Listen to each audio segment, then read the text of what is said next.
You're listening to Miss Style, Strength, and Grace with Deidre Murphy.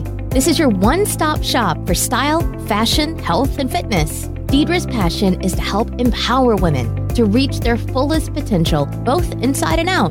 Deidre and her guests will be discussing how to develop your style, health, and lifestyle hacks to energize your day and inspire you to keep reaching higher levels of success. Deidre is a professional fashion stylist, health guru, and Mrs. Washington 2017. It's time to get open and honest with Deidre.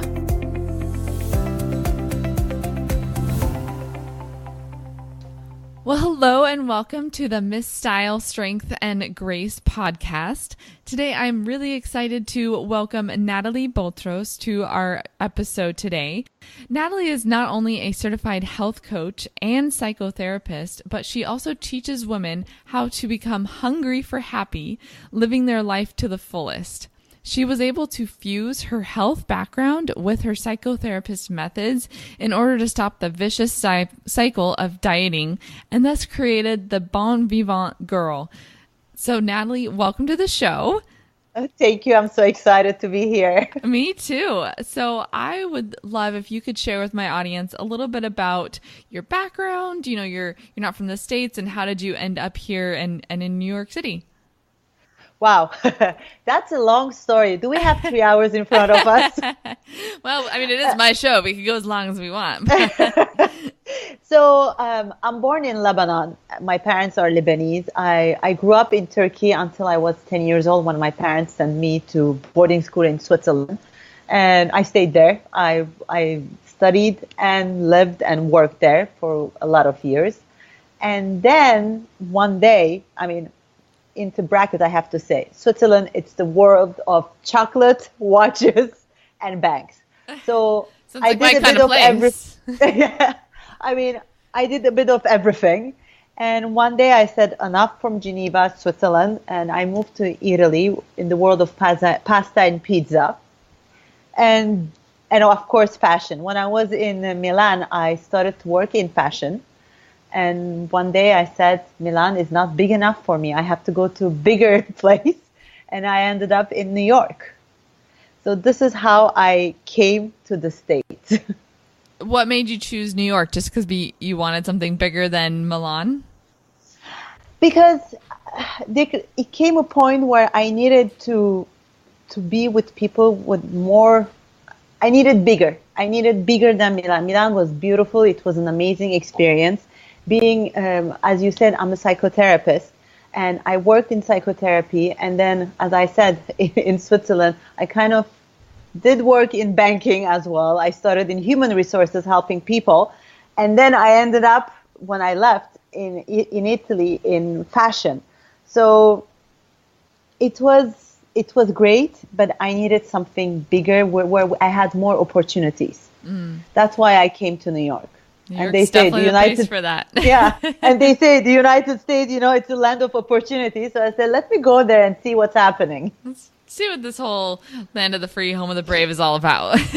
Yeah, exactly. So you said that your background is as a psychotherapist. Yes. Why did you pick that field in particular? And then we'll kind of segue into, why did you add health coaching? So I was always curious why people react this way, and then why people are sad or angry or happy. I always, since I was a kid, I was trying to find the reason. And when I was at the university, I was like, maybe I should go deeper into that and study that, and it will help me to help people.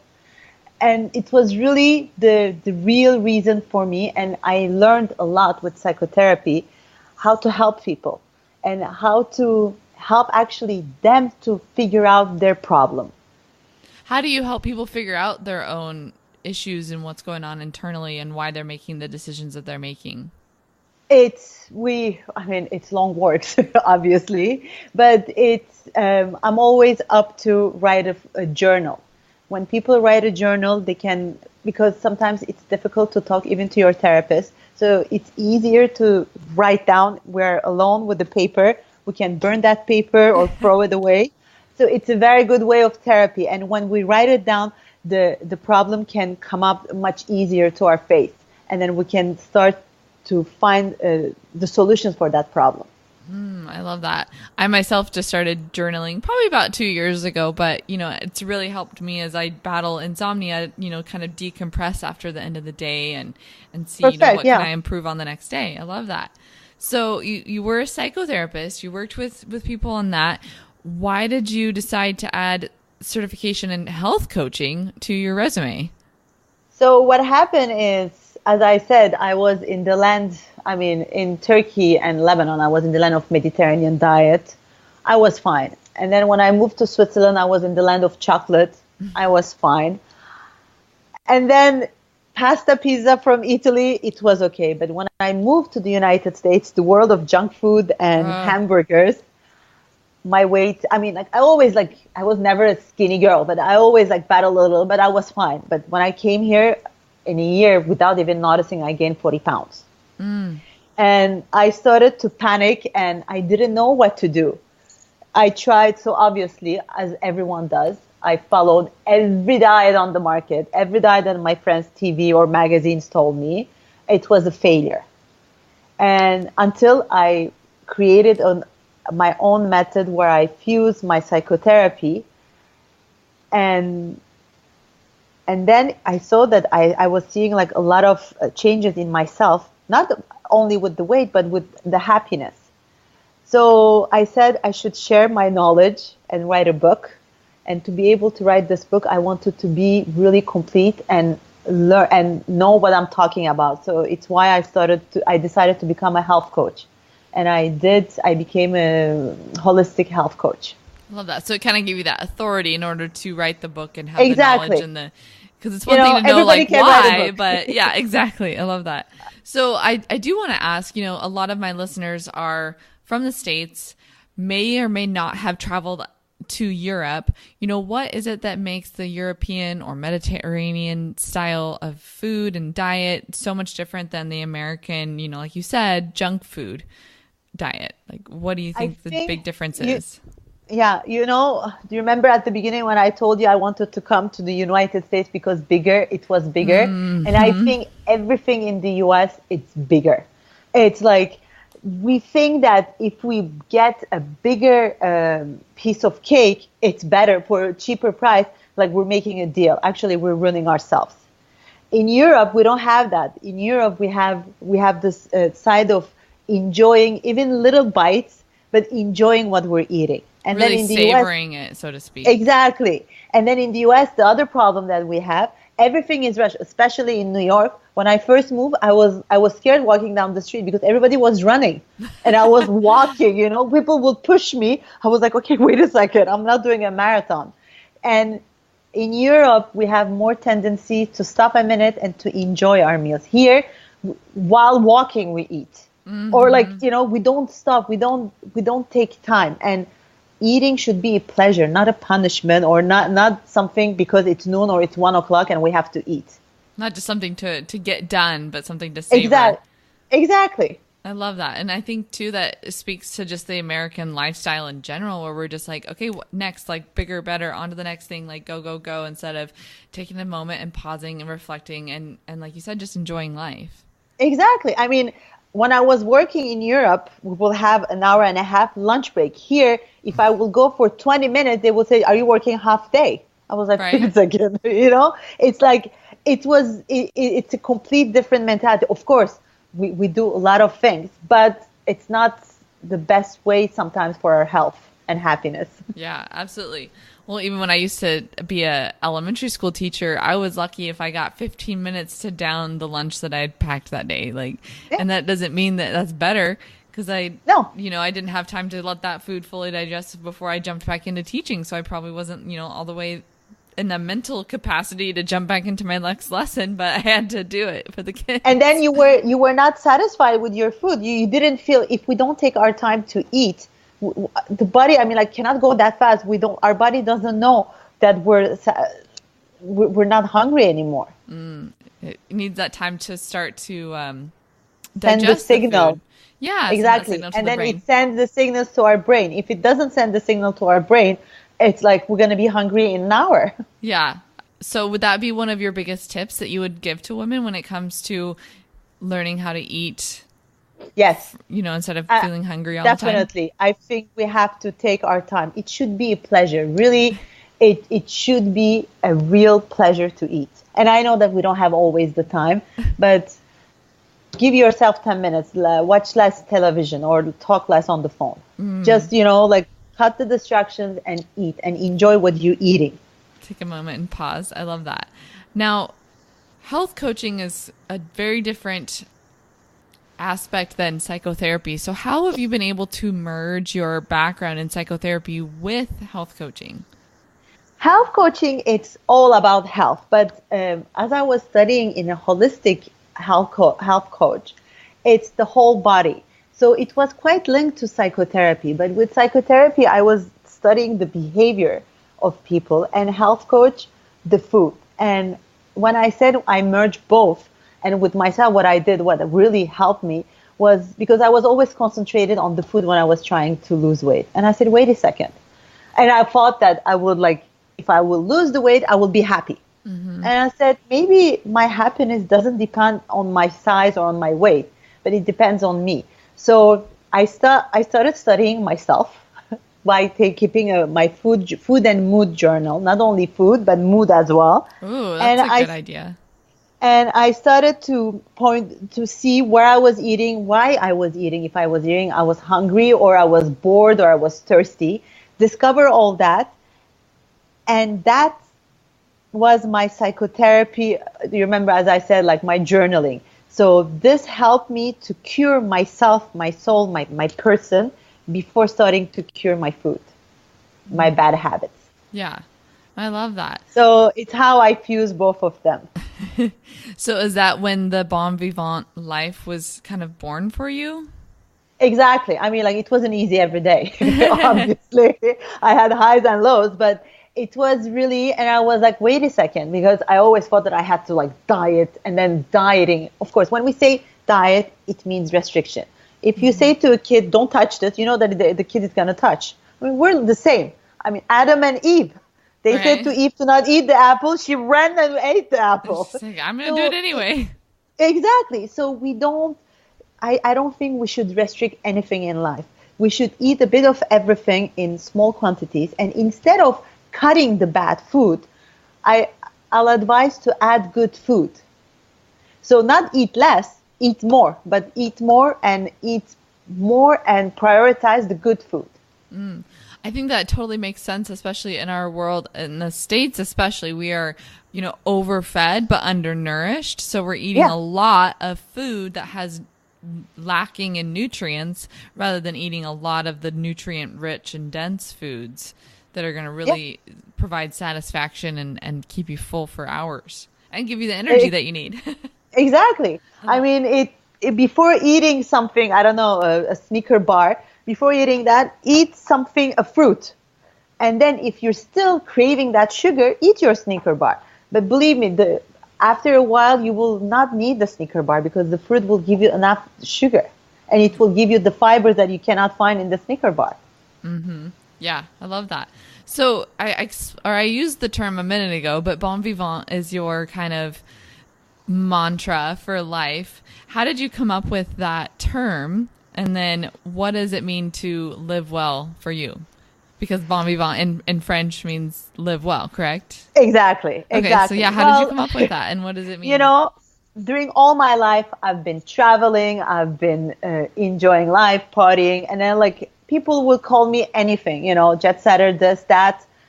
And then I said, you know what? I'm not a party girl. I'm not a jet setter. I'm someone who enjoys life, who enjoys every minute of life. I'm a bon vivant. So that's how the word Bon-Vivant Girl came out. And it really describes my way of thinking, my way of life, because I want to enjoy every day. I don't want to spend days where I'm sad and hate the world. I mean, I know that every day cannot be peachy, but I can find always something positive about my day. It can be sometimes helping someone or buying the shoe that I was eyeing for a month. I mean, I have to have something positive about my day, and I think about it in the mornings and at night. So taking that time too for gratitude. Exactly. So it sounds like, taking time not only for your food and your meals, but taking time for feeling thankful. That's what it means to live well. And then for yourself, a lot of people think that when they're depressed, they don't want to go out, they don't want to socialize. But I think we should socialize, because staying home is not going to resolve any problem. Mm-hmm. Getting out will make you forget about your problem and then move on, and maybe someone can help you. So you don't need to be home punished, living on 3 carrots. That's done. That was like the old days. Yeah, I love that. So let's talk a little bit about that as far as your approach to helping women lose weight. It sounds like women can still have kind of a customized approach. What would you teach a woman looking to start her weight loss journey? To start with, I want women to learn how to love and accept their body. When I gained all that weight, I was like feeling like a monster, because like I couldn't fit in none of my clothes, and I didn't want to go out. I was punishing myself. I was staying home, crying in front of my closet. And I said, actually, I watched this TV show. It was Love Yourself Naked. Oh yeah, I remember that show, like How to Look Good Naked or whatever. It's something like that, exactly. Yeah. And then like they will take women from different sizes, teach them how to get dressed, and then the final scene will be on their naked picture on a billboard in Times Square. And then like the reaction of people will be positive. And like they wouldn't say, oh my God, you look like a monster. So I said, okay, let's not get our picture on Times Square. But I said, I can do this my own way. So I have this mirror exercise where you have to stand naked in front of the mirror every day and look at yourself and start to love your body and say something positive about your body. It can be your fingers. It can be anything at the beginning, because like it's not easy. Mm-hmm. And slowly saying, oh my God, I'm not fat, but there's more of me to love. I love that. Oh, that's so inspiring. We have to accept, once that we accept our body, already the biggest step is done. Because when we go out, we're so in peace with ourselves and not hiding under 10,000 pullovers or like jackets, that we look beautiful. Mm-hmm. So that's the first thing that I teach women. And then I help them to write their food mood journal, what I was telling, where they have to log in everything from the morning till the night, everything they put in their mouth, why, when, and then where. So maybe they're eating this chocolate that's not good for them. I mean, the Snickers bar or anything, because it's their colleague at work is eating next to them and they're tempted. Mm. Or, they can know when they come home, they're eating huge meal before having their dinner, because it's the time where they feel alone and they feel depressed. So they have to replace this empty time with something else. So really write down everything. And then after a week, the client we look together with the clients how they can interpret that food journal.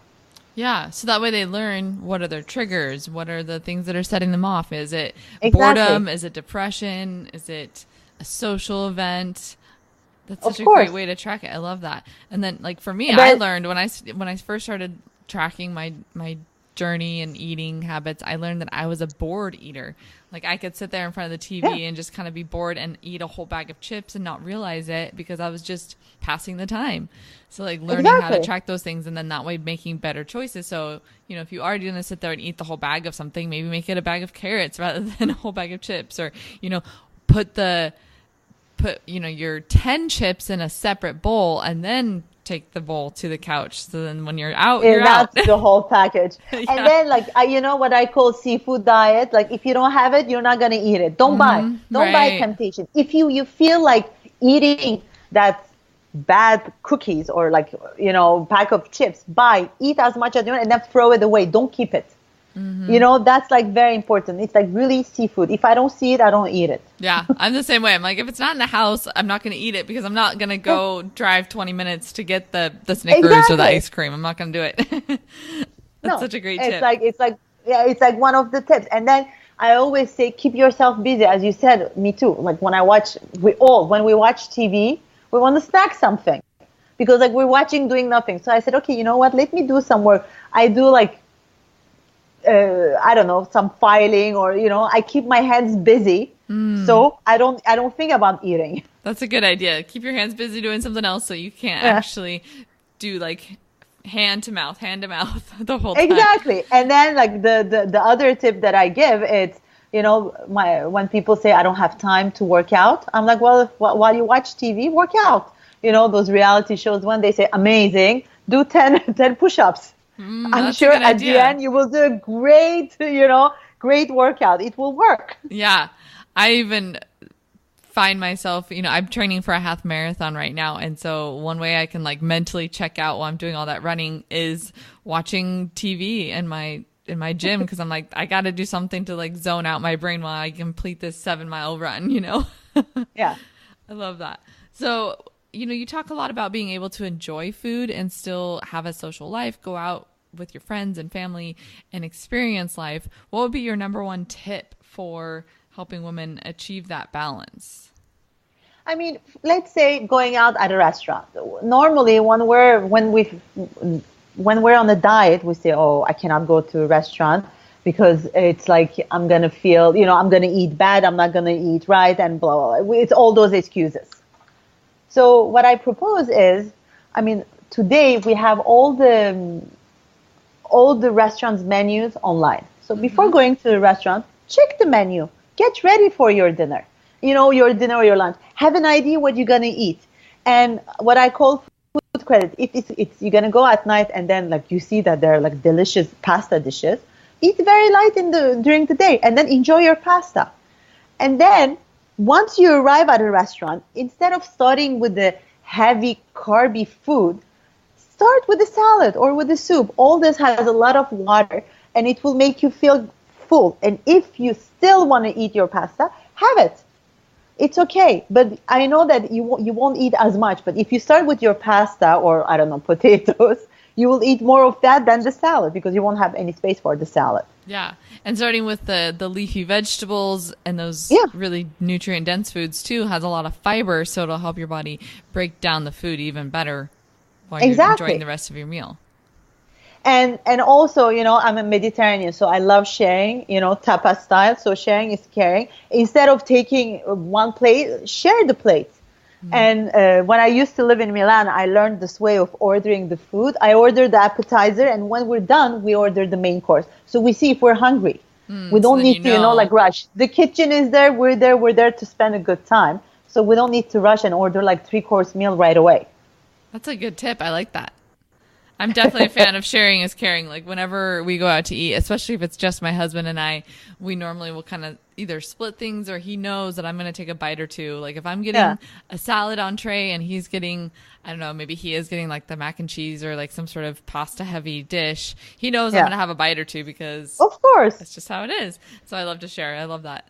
And then go ahead. Excuse me. No, go ahead. Oh, I was just going to say that even when I was prepping all summer long for my National Mrs. America pageant, a lot of people thought, oh, she must not be eating very much. Like, oh, no, I still ate a ton. I just made sure it was really nutrient dense. And, I would save some of my carbs or save things. You know what I mean? If I knew we were going to go out to dinner, I would maybe keep my carb intake low during the day. So then when I go out to dinner, I could enjoy some carbs and, be around other people and not have to feel like I was cutting myself off.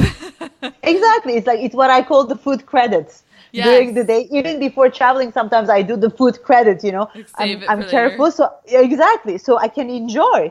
I love that. And not feel guilty.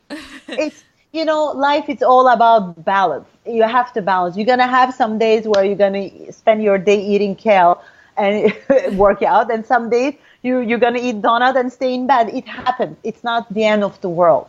And I think that's the other big tip too, is for women to not get down on themselves if they do, have that donut or have something to not like let it ruin their whole day and be like, well, forget it. I'm just going to eat like garbage the rest of the day. Exactly. Like, okay, have that one, thing and then get right back on track the next time you eat and make sure you're not like ruining your whole day. Exactly. I love that. So, we talked just a second ago about traveling, whether you're traveling internationally or across the country. What are some of your tips for maintaining this lifestyle and getting in the right exercise and nutrition when on the go? Well, again, it's like traveling is like at the restaurants. It's not because I'm traveling that I'm going to eat less. It's true that we cook less when we travel, but we have always the choices of food. Mm-hmm. And the beauty of traveling is that we don't even need to wear a watch to see, oh, it's morning, I have to eat. Oh, it's lunch, I have to eat. We can enjoy our day and eat whenever we're hungry, because it's very important to listen to ourselves, to our body if we're hungry. Mm-hmm. And as most of us eat because we're bored, well, on vacation we're not bored, so we won't eat that much. It's okay. And working out wise, when I travel, I don't know how to travel light, and I cannot add gym shoes. But when I travel, I'm always out and about, I do sightseeing, I walk around, I go dancing, I go shopping. So it's not that I spend my day sitting at an office or sitting in front of TV. I move all the time. So that's my kind of cardio during the day. Yeah. Find those ways to incorporate the exercise slowly throughout the day when you're on a trip. Exactly. No, it's totally true. And enjoy it. We actually got to go to Paris it was late August, early September, just this last fall, and we were tracking how far we were walking. We were walking, 6 or 7 miles a day, just because you're sightseeing or you're walking through the city, and it adds up. You're like, oh, dang, we walked 6 miles today. Like, how did that even happen? And you don't do that back home. I mean, you don't have time to do that back home. No. So that's the beauty of it. And guess what? I mean, here in New York, of course, I go to the gym. It's but there, when I'm traveling, I'm outside. It's like the beauty of it. So I use it. Yeah, I love that. And what about nutrition? Do you have any tips for eating well when you're traveling? Or just kind of that similar mentality of okay, if you want to eat out at night, save your carbs or whatever it is that you're going to indulge in? I will say I will use the same logic. I mean, already before going on vacation, I do my food credits. So I'm a bit careful so I can enjoy, and then I'll look fabulous during my trip. And I can eat. And on the other side, I use the same logic that I use when I go at the restaurant. I mean, it's not because I'm on the trip that I need to eat, French fries all day long. I can first eat my salad, and if I feel, we'll order French fries in the middle, and then we'll share it. It's okay. I love that. Especially the sharing thing. I think that helps a lot when on a trip is okay, if you go out to dinner with a big group, do the family style. So then if you see something indulgent that you really want to taste, or that it's going to be good because it's from this 5-star restaurant, share it with others so you can have a couple bites and enjoy it and savor it rather than indulge in the whole thing by yourself. There are some restaurants I don't go if we're two. We have to be several people so I can taste of everything. Right? Oh, that's a good idea. If we're going to go there, let's make sure we have a big group. Yeah. So tell me about your book. You've written a book called If You Are What You Eat, Should I Eat a Skinny Girl? Which I love the title of that, by the way. You say that it's a non-diet book. Can you explain that, how it's not a diet book?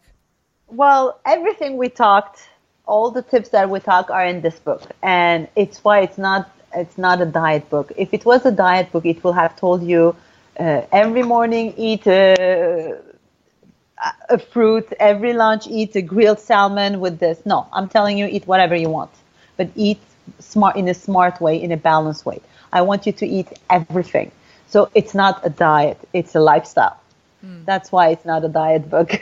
Yes, I love that. Because so many women, especially women, but men too, we get caught up into this, if I try this fad or this particular company, then I'll lose weight, which a lot of times they do. If you join this certain program and you're eating meals from a box, you're eating all these, certain packaged foods, it's you'll lose weight while you're on that system, but then when you get off of it, you don't know how to live and how to really have a lifestyle for eating. Exactly. I mean, it's not, we didn't gain, if we have weight to lose, we didn't gain that weight in 2 days. So we cannot lose it in 2 days. So let's forget the fat diet, and we have to learn how to eat. Not lose few pounds and then it's going to come back if we don't know how to lose it and how to eat right. And also, there is one thing that a lot of people make the mistake, women and men. It's called bioindividuality. There is no one diet fits all. My diet can be your poison. Something can work for me, but it can be really bad for you. It's why I really encourage everyone to have their food mood journal where they will see what's bad for them.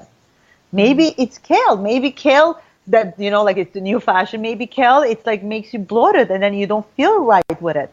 It can happen. So it's, while everybody is like, acclaiming kale that is the best thing that the world saw, maybe it doesn't work for you. So you have to study yourself before listening to media, friends. Your diet. Your diet is different than the others. Yeah. Well, and it can help you figure out if you have any food intolerances too.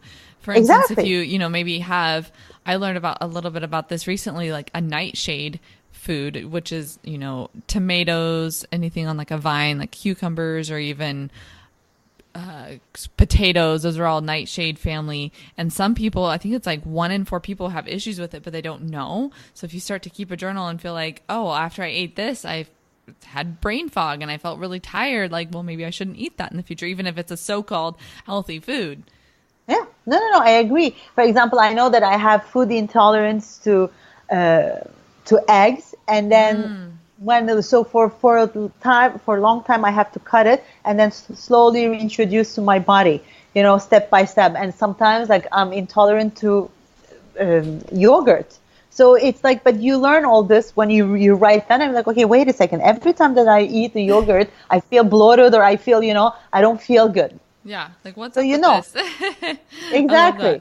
So as women, we get caught up a lot in our own like body image. And I think you will have a lot of knowledge about this as a psychotherapist, but I hear women say like, oh, if I was only size blank again, like I was in high school or college, then I would be happy. But then a lot of times, even if they reach that goal again, then they still wish that they had a different size or you look at different times in your life as, oh, if I was only that size again, what would you say to a woman who said body image things like that? Like, oh, if I was only a size 6 again, like I was in high school or college. Well, to start with, I'll say that we cannot it's not when we're going to lose weight that we're going to be happy. We have to start by being happy and then everything will come. And then size doesn't always matter. Really, I know a lot of men, they laugh when I say that, but it's true. At the same store, I can wear a size 0, size 6, or size 8. So what am I? It's like size doesn't mean anything. The numbers, the number on the scale doesn't mean anything. It's like we're not walking around with our weight written on our forehead. Right. We are, maybe we have bigger bones or maybe we have more muscles. So this is all excuses. Ditch everything, ditch all of the above. And then if they say, I want to be like I was in high school, like seriously? In high school, maybe I was thinner, but I had pimples. I didn't have self-confidence. I prefer who I am today. So forget the past. Live there today. Live now. I love that. So as a kind of going on that same route, like as a health coach, what are some ways that you help women improve their health with, not only physical markers like weight loss, like seeing a number change maybe on a scale or seeing that they get back into those smaller size jeans, but emotionally and mentally, like how do you help empower women on their journey? I think I really push women to understand that they have all the tools. We always think that we have to wait on X, Y, or Z to obtain our goal, but we really, really have all the tools. So I try to push women to empower them and to understand that they have it and they can make it. So they should stop doing giving me excuses, like waiting that their banks, like they say, I'll start tomorrow, I'll start mine. No. You have to start today to your new life. Like start that change starts in an instant. Absolutely. Yeah. What would you tell a woman, like what would be your number one tip to inspire a woman to succeed in her health goals? Well, the number one is love and accept yourself and your body. That's like the first thing. And then after that, you'll be happy. And then once that you're happy, we can start. Then you can start happiness and then exactly. Yeah, exactly. I don't accept anyone to go on a new health kick, because I'm not going to call it diet or lifestyle before we agree that they're happy or they find something happy about their life. Yeah, I love that. Do you have a current favorite resource that you would love to share with us that you've been binging on? Maybe it's a podcast or a book or somebody else's blog. It's people around me. Yeah. It's like people that I observe. It's like I mean, like I spend my day reading, listening to podcasts, obviously reading articles, but it's like, it's really observing and listening to people's story, how they manage to do, to resolve their problems and to resolve their little daily issues. So it's like really life, my favorite. Just life is your favorite resource. I love that. Exactly. Do you, would you mind sharing with us your top 3 core values? I love to talk about core values because it helps women determine what choices they'll make in life. So what are your top 3 core values that dictate the decisions you make in life? Well, love and happiness, obviously. Fearless, that's very important, and power, because I think we are fearless and we have to have the power of our life, and accountability, because we're the only ones who can have that. Oh, I love that. I love the accountability one, because you have to stay accountable, whether it's, to yourself and you're checking in with yourself, or you have maybe a health coach and you're having to tell them, how your day went and go through that journal with them. I love that. So I've been asking this to all my guests, and it's very open to interpretation, but in your opinion, what does it mean to do things with style and grace? I think it's to do it honestly, and to do it with all our, how can I say, all our love. I'm going to again use love. And it's like to do really everything to be real, to do everything really the right way, not pretend to do, to be healthy, not pretend to be who we are, who we're not. And what I do, that's my thing. Every day I pay at least one compliment to one person. And I think it will change their day, and it doesn't cost me anything. And I see the happiness on people's face. I mean, it can be the person at the counter or at the grocery store. I pay a compliment. I like that. So kind of sharing that love and exactly. Pass it forward. Exactly. It's pass it forward, and it really doesn't cost me, and seeing their smile and their happiness makes it happen. Oh, I like that a lot. That's actually the first style and grace question I've gotten, or answer that I've gotten like that. A lot of them, they're always different, but I always like to hear the unique ways that people answer that question. Are there any other, tips or resources that you would love to share with my listeners when it comes to not only health and wellness, but living a bon-vivant life?